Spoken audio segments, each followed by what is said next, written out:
Merhaba, bienvenidos al canal. Vamos a iniciar el resumen de las noticias sobre Turquía y su región que hemos publicado en Hispanatolia.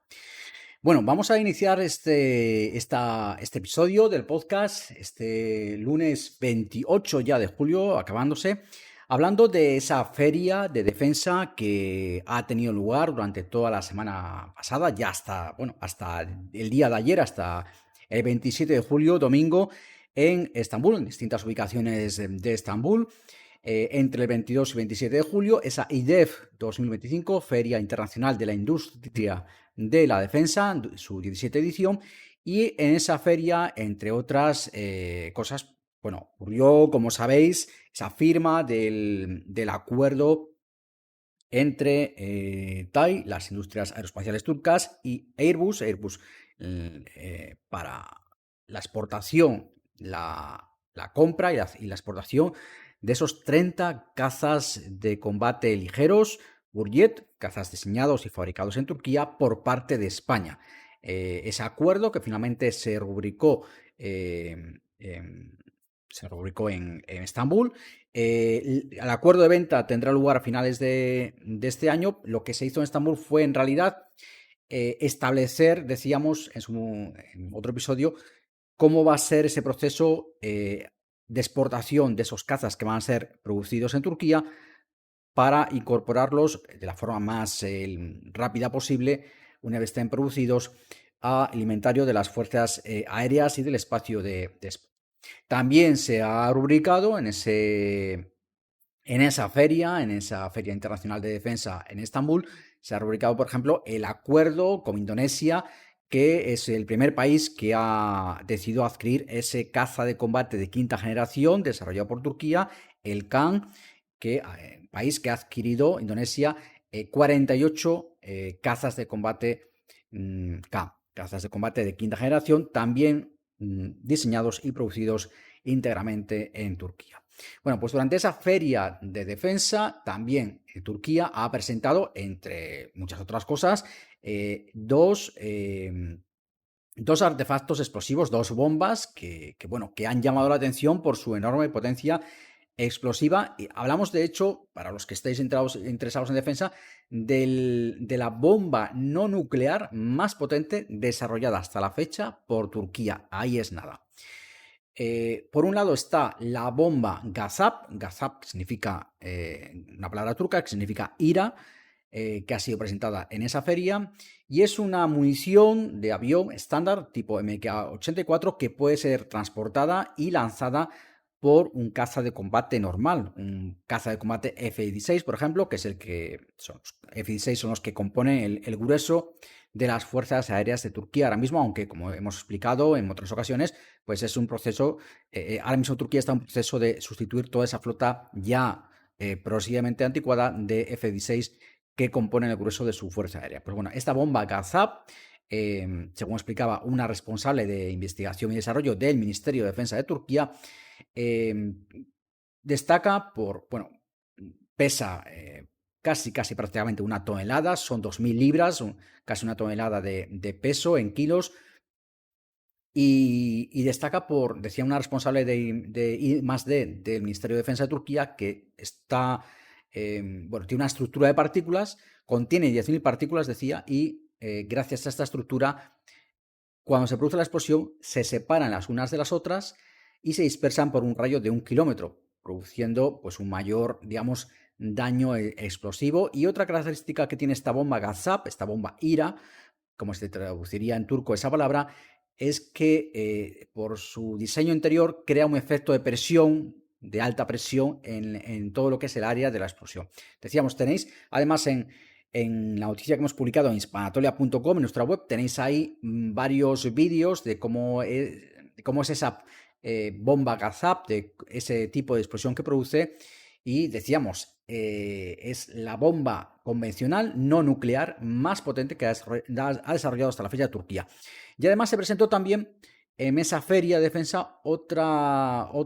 bomba paralela a esa Gazap, que sería la Hayalet. Hayalet, palabra que en turco significa fantasma. También, NEP 2, también llamada NEP 2, NEP 2 Hayalet. Y es un tipo de munición que también se puede transportar en aviones de combate, al igual que la bomba Gazap, que también pesa casi 1 tonelada, 970 kilos, pero en este caso es un tipo de munición penetrante. Y explicaba también pues, la responsable de I+D del Ministerio de Defensa de Turquía que normalmente un misil fabricado por Estados Unidos tiene una capacidad de penetración de hasta 2,4 metros en un edificio de contención de una central nuclear que están fabricados con hormigón estructural del tipo C-35, un hormigón convencional. Son edificios que, bueno, que tienen al ser un edificio de contención de una central atómica, pues os podéis imaginar que tiene un nivel de solidez y de protección pues muy elevados. Son un edificio de contención de una central nuclear, para que os hagáis una idea, está diseñado para que pueda resistir el impacto de un avión, por ejemplo, un avión de pasajeros. Pues bueno, un misil de Estados Unidos normalmente tiene una capacidad de penetración de 2,4 metros. Pues esta bomba Hayalet, esta bomba fantasma diseñada por Turquía, paralelamente a esa bomba Gazap, tiene una capacidad de penetración de hasta 7 metros en hormigón de tipo C50, que es 3 veces más resistente que el que se usa, que el C35 que se usa en ese edificio de contención de una central atómica. Para ilustrarlo mejor, cuando llevaron a cabo en Turquía una prueba con esta bomba Hayalet, que digamos la hermana de la Gazap es una bomba convencional, la Hayalet también, pero una bomba destinada a ser una bomba de penetración. Pues bueno, cuando llevaron a cabo una prueba, que también tenéis vídeos en hispanatolia.com, con esta bomba Hayalet, esta munición penetrante, el resultado es que creó un cráter de 160 metros de diámetro y penetró 90 metros bajo tierra. Pues bueno, estos dos dispositivos fueron presentados en esa feria de defensa, en la que, como decíamos, pues también han tenido lugar otros acontecimientos importantes en torno a los cazas de combate Hurriyet y el caza de quinta generación Kam. Y nos vamos ahora a cómo está la situación ahora mismo en torno a ese incendio que durante 3 días ha arrasado la provincia de Bursa, un incendio que se declaró el sábado 26 de julio, un incendio que se desataba pues hacia las 5:30 de la tarde, según algunas fuentes, cerca de una zona rural en torno a la zona en torno al barrio de Al-Asham, que es una zona rural, decíamos, del distrito de Kestel, pero que está muy cerquita de la ciudad de Bursa, una ciudad de 1,5 millones de habitantes. Y este distrito, esta zona rural, digamos, donde se declara el incendio, pues está solo a unos 30 kilómetros al noreste de la ciudad de Bursa. Se podía ver el incendio prácticamente desde la propia ciudad, desde el casco urbano de la ciudad de Bursa, desde el centro. Y desde allí, desde el distrito de Kestel, se propagó también a una zona boscosa hasta el vecino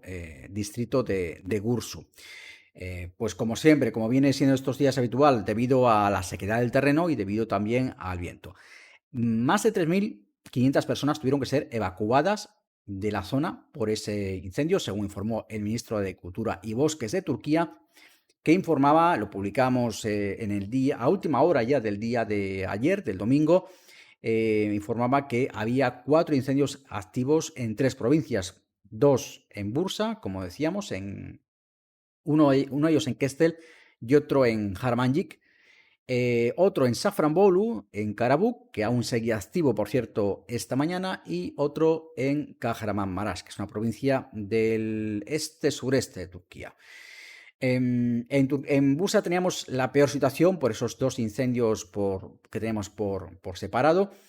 Y finalmente, pues deciros que, bueno, aparte de que se tuvieron que evacuar a más de 3.500 personas, hubo que lamentar también un accidente precisamente relacionado con ese incendio, tremendo incendio en Bursa. Y es que el domingo, a última hora del domingo, un camión cisterna que se dirigía pues justamente a prestar apoyo a las labores de extinción en ese incendio de Kestel y de Gursu en Bursa, cerca de la ciudad de Bursa, a las afueras de la ciudad de Bursa, sufría un accidente en la tarde del domingo, se perdía el control, se salía de la carretera, volcaba y caía por una pendiente bastante pronunciada. Tenéis además el vídeo no solo de este accidente, sino de todo lo que ha sido los incendios en Bursa en la noticia que hemos publicado en nuestra web. Y bueno, en ese accidente,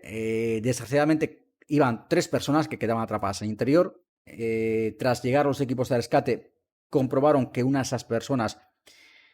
había fallecido en el accidente, estaba ya muerta, y había otras 2 personas que estaban vivas, que fueron trasladadas de urgencia a hospitales de la región, pero en estado crítico. Bueno, lo que hemos leído esta mañana es que, según informaciones del propio ministro de Agricultura y Bosques de Turquía, pues esas otras 2 personas que habían resultado heridas ayer en ese accidente de ese camión cisterna, pues también han terminado falleciendo debido a la gravedad de sus heridas. Por lo tanto, tendríamos a 3 fallecidos, 3 trabajadores forestales. De todas formas, no eran exactamente funcionarios o a cargo o personas empleados a cargo del Estado o a cargo de instituciones provinciales o locales, sino que pertenecían a una empresa privada, pero bueno, estaban en todo caso prestando ayuda en ese incendio en Bursa. Bueno, tenemos esos 3 fallecidos y además en las últimas horas se habría detenido a una persona acusada, no formalmente todavía, pero bueno, sospechosa por lo menos de estar relacionada, de estar detrás de esos incendios en Bursa. Se habría detenido a esa persona con un bidón de gasolina, digamos, con las manos en la masa, se podría decir. Se habría detenido a esta persona en los alrededores de alguno de esos incendios que se ha producido en las últimas horas en Bursa y sería ahora mismo el principal sospechoso de estar detrás de esos incendios. ¿Cuál es la buena noticia? Pues bueno, que después de todos esos esfuerzos en los que se ha empleado pues más de 2.300 personas por tierra, 6 aviones, 4 helicópteros, más de 850 vehículos terrestres, son datos que daba el ministro de Agricultura y Bosques de Turquía a última hora de ayer, a última hora del domingo, cuando hemos publicado la noticia en hispanatoria.com. Más de 3.500 evacuados. Pues bueno, después de todo esto, en las últimas horas, ya hablando del lunes, que es cuando estamos grabando este episodio, a última hora de este lunes ya confirmaba el ministro, en torno a las 7, 8 de la tarde, lo publicaba en medios de comunicación en Turquía, que el incendio de Kestel, ese incendio del que tenéis imágenes y vídeos realmente sobrecogedores y desgarradores en hispanatoria.com, en la noticia que hemos publicado. Ese incendio se da prácticamente por controlado en la tarde de este lunes 28 de julio. Así que afortunadamente, por ese lado, buenas noticias, porque por fin ese incendio parece que llega a su fin. Bueno, y mientras continúan esos incendios en Turquía, de los que os vamos manteniendo informados, no de todos es imposible, pero bueno, de los más importantes os vamos manteniendo informados, tanto a través de nuestra web como a través de nuestros perfiles en redes sociales, en X, antigua Twitter, en Blue Sky, como sabéis, ahí publicamos también otras noticias de forma más breve. Mientras tanto, mientras persiste ese tiempo seco, caluroso y mientras persiste esa sequía en Turquía, hay lugares, hay ciudades importantes, hay zonas importantes de Turquía que están comenzando ya a sentir de forma grave los efectos de esa sequía. Hablamos del municipio de Çeşme. Çeşme, que es un distrito en la península del mismo nombre. Çeşme, justamente no hace muchos episodios de este podcast hablábamos de que se había declarado ahí además un incendio. Así que si seguís habitualmente este podcast os sonará. En todo caso, deciros que Çeşme es una península y un distrito de la provincia de Izmir, de Esmirna, en la costa del Egeo, en la costa oeste de Turquía, y es una zona muy turística, sobre todo para turistas turcos. Es menos conocida entre los turistas extranjeros, pero bueno, es una zona muy turística, que vive el turismo, se puede decir, gran parte del año, o por lo menos gran parte de sus ingresos, y que se enfrenta ahora mismo a cortes de agua muy serios. En concreto, pues tenemos que las autoridades locales han decretado desde el 25 de julio, es decir, llevan ya 3 días en Chesme con cortes de agua desde las 11 de la noche hasta las 6 de la mañana, 7 horas al día, todos los días de cortes de agua en ese distrito tan turístico, tan conocido de la provincia de Izmir, de Esmirna. ¿Por qué? Pues porque los expertos han advertido que las reservas de agua potable que alimentan de agua potable al distrito están prácticamente secas. De hecho, la daban algunos expertos y algunas autoridades locales la semana pasada, porque a Chesme, a este distrito tan importante de Izmir y de Turquía, le quedaban reservas de agua solo para 10 días. Por tanto, las autoridades locales se vieron obligadas a decretar esos cortes de agua regulares. Obviamente todo esto ha despertado preocupación, pero también indignación entre negocios, entre comerciantes, y también entre la población local. En la noticia que hemos publicado en Hispanatolia, comenta bueno, un comerciante, ¿no? El presidente, de hecho, de la Cooperativa de Comerciantes y de Artesanos de Chesme, que esto no es una novedad, es decir, que llevan 5 años sufriendo problemas de sequía y que el problema está no en que haya sequía, sino que no se han tomado hasta ahora las medidas necesarias para hacer frente a este problema. De hecho, pues decía este representante, este presidente de esta cooperativa, que las autoridades locales han tenido todo el invierno para tomar pues todo tipo de medidas, sabiendo que en verano pues Chesme es una ciudad, un distrito bueno, que tiene un exceso de población, hay mucha población flotante, mucha gente que viene bien por turismo a pues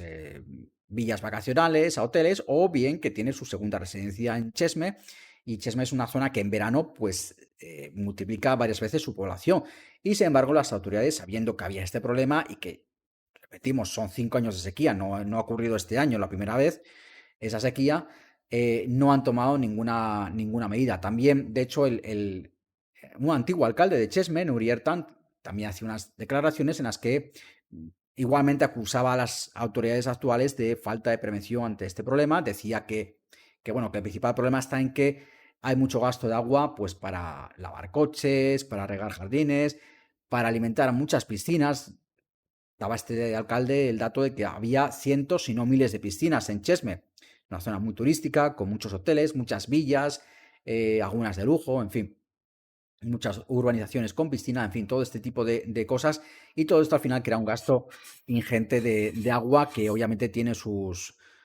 consecuencias. Eh, y decía lo mismo prácticamente que este presidente de la cooperativa de comerciantes de Chesme. Decía lo mismo este exalcalde, que ha habido pues cosas que se han podido hacer 6, 7 meses antes y sin embargo no se han hecho. Pero ojo, porque la cuestión, dicen los expertos, es que este problema no afecta ni muchísimo menos solo a esta península turística de la costa de Izmir, de Esmirna. Recordemos, Izmir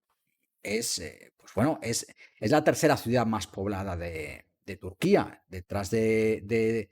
Estambul y de Ankara es una ciudad que tiene más de 3 millones de habitantes. Y los problemas de cortes de agua que tenemos en Chesme, dicen los expertos que es posible que lleguen, y muy posible de hecho, no es una posibilidad lejana, que lleguen también a la propia ciudad de Izmir, una ciudad de más de 3 millones, porque hay muchas reservas de agua de la provincia y muchas reservas de agua, muchos pantanos y presas que alimentan a la urbe, que alimentan a la capital provincial, a Izmir, que están a solo el 12% de su capacidad. O poquito más, algunas incluso por debajo del límite del 10%. En Chesme, de hecho, ya han dicho las autoridades locales que, ojo, que esto de las 7 horas de recortes de agua al día es solo la fase inicial, que van a ver si esto sirve para paliar la situación hasta que pueda llegar más agua de otros lugares o encuentren una solución temporal o lleguen las lluvias, cosa que es casi la opción más difícil ahora mismo, pero que si se comprueba que estos cortes de agua diarios de 7 horas no son suficientes, habrá que tomar otras medidas más drásticas, incluyendo cortes de agua durante el día, que ahora mismo son durante la madrugada, recordemos. Y decíamos, el problema también está llegando a Izmir porque es que hay reservas de agua que alimentan a la ciudad de Izmir, a la ciudad de Esmirna. Hay reservas de agua, hay pantanos que están en niveles incluso más críticos que lo están en Chesme, en esa península. Eh, Están diciendo los expertos que el nivel de agua realmente disponible, de agua potable disponible en los 6 principales pantanos que abastecen a Esmirna, estamos ahora mismo un 50%, con un 50% menos de agua en comparación con 2024, que ya fue un año especialmente cálido. Fue el año más cálido que se recuerda en Turquía en más de medio siglo. Hay pantanos como el de Gordés, que ya están secos por completo, y luego está el de Tahtalí. El pantano de Tahtalí es uno de los más importantes a la hora de tener en cuenta las fuentes de suministro de agua potable para la ciudad de Esmirna, de Izmir. Por tanto, están diciendo los expertos que, ojo con lo que ocurre con este pantano, porque ahora mismo está por debajo del 10%. Fijaros que en Chesme están con cortos de agua y está todavía el agua allí por encima del 10%, está al 12%. Pues este pantano de Tahtalí está por debajo del límite del 10% de su capacidad. Y advierten los expertos, ojo porque si Tahtalí se seca, los cortes de agua en la mismísima ciudad de Izmir son inevitables. Así que es hora de que las autoridades locales tomen medidas y comiencen a ahorrar agua. Y ya para acabar este episodio de hoy, de este podcast, vamos a hablar de una noticia que en realidad se produjo hace una semana, lo que pasa que no os la pudimos contar en su momento,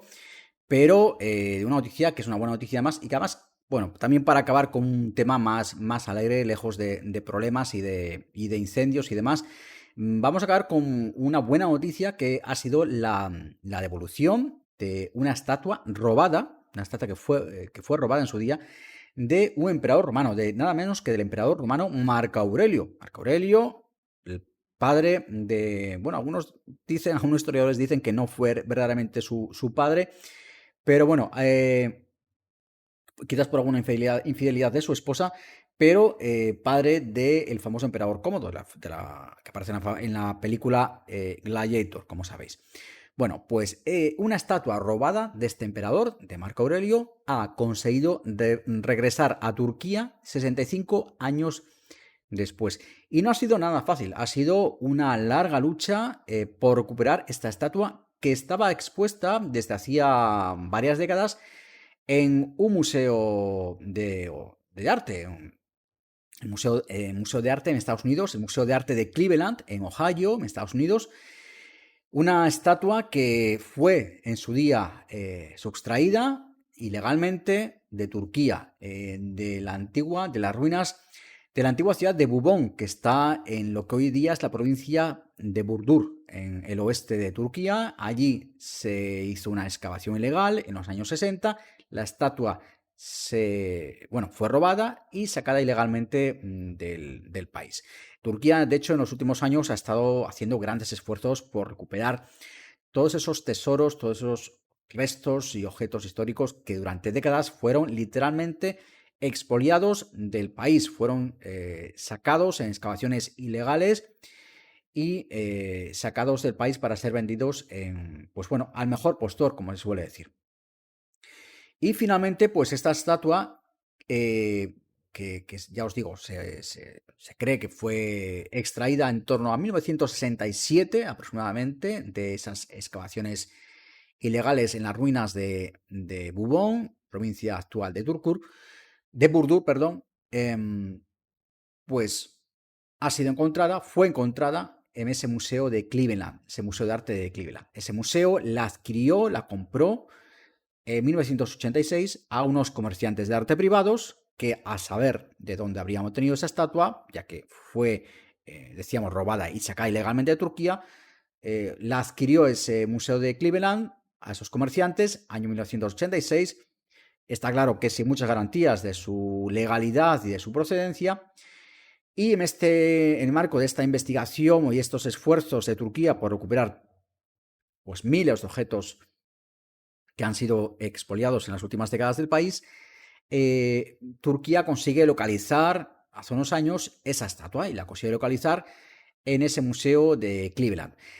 A partir de ahí se inicia una solicitud formal a las autoridades de Estados Unidos y la oficina del fiscal del distrito de Manhattan y la unidad de investigaciones de seguridad nacional de Estados Unidos le dan la razón a Turquía a las pruebas que presentan las autoridades turcas y confirman que efectivamente esa estatua que se exhibe en el Museo de Arte de Cleveland pues fue sacada ilegalmente de las ruinas de Bubón en Turquía. Justamente en esas ruinas, en esa antigua ciudad de Bubón, que hoy día alberga un museo incluso, pues había otras efigies, otras estatuas que también fueron robadas en algunas de ellas. Por ejemplo, una cabeza de Septimio Severo no hace mucho la conseguía recuperar también Turquía, justamente también robada de esas ruinas. Porque al parecer en esa ciudad de Bubón pues existía una especie de altar, un altar romano dedicado a la oración, al culto imperial, y existía pues unas estatuas, una serie de estatuas de varios emperadores, y de ahí fueron sacadas todas ellas. Bueno, esta estatua de Marco Aurelio, en este caso, de este emperador romano, pues como decíamos, Turquía presenta esas pruebas y a partir de ahí la Fiscalía de Manhattan, decíamos, decide que Turquía tiene razón y ordena que esa estatua del Museo de Cleveland pues sea devuelta a partir de esas pruebas presentadas. Pero es de aquí que el Museo de Cleveland pues decide que no quiere devolver esa estatua y presenta una apelación en el año 2023. En octubre concretamente de 2023, hace casi ya 2 años. Y en esa apelación pues dice que esa estatua, que bueno, que no sea, que efectivamente es una estatua que procede de Turquía, pero que no está claro que proceda que pueda proceder exactamente de esa excavación ilegal en las ruinas de Bubón. Y que alega que no se han presentado pruebas suficientes. Turquía encarga entonces un nuevo estudio, un nuevo análisis, en este caso al Centro de Arqueometría Kurt Eckelhorn de Alemania. Y este centro lo que hace es elaborar un análisis del suelo del suelo que existe, de las partículas del suelo que existen en esa estatua del emperador Marco Aurelio que está en ese museo de Cleveland, y las compara con las partículas del suelo de otra estatua, en este caso del emperador Valeriano, que también fue extraída de ese altar común de varios emperadores de las ruinas de Bubón, y que en este caso no, bueno, se pudo evitar que fuese sacada ilegalmente de Turquía porque prácticamente al mismo tiempo que era expoliada la estatua de Marco Aurelio, pues la gendarmería en aquel caso consiguió interceptar esa estatua, en este caso el emperador Valeriano, que cuando estaba también siendo sacada ilegalmente de Turquía tras haber sido robada de las ruinas de Bubón. Consiguen comparar los restos de partículas del suelo de ambas estatuas, de esa estatua de Valeriano y de esa estatua de Marco Aurelio que se exhibe en el Museo de Cleveland, y confirman al final que no hay duda de que ambas estatuas proceden del mismo lugar y que ese lugar son las ruinas de Bubón. Ante esto, el Museo de Cleveland, Museo de Arte de Cleveland, aunque su actuación no fue muy artística ni tampoco muy generosa en este caso, pues no tiene más remedio que retirar esa apelación, aceptar las pruebas ya contundentes y devolver esa estatua que va a ser exhibida en ese museo de Bubón, en esas ruinas de Bubón, en la provincia de Burdur. Y bueno, con esta buena noticia, de la que por cierto tenéis también información más ampliada y vídeo en hispanatoria.com, con esta noticia concluimos el resumen de hoy. Recordad que tenéis, como siempre, más información y más noticias en hispanatoria.com y también en nuestros perfiles en la red social X y en Blue Sky. Si te ha gustado este contenido, dale por favor un like y suscríbete para no perderte los próximos episodios.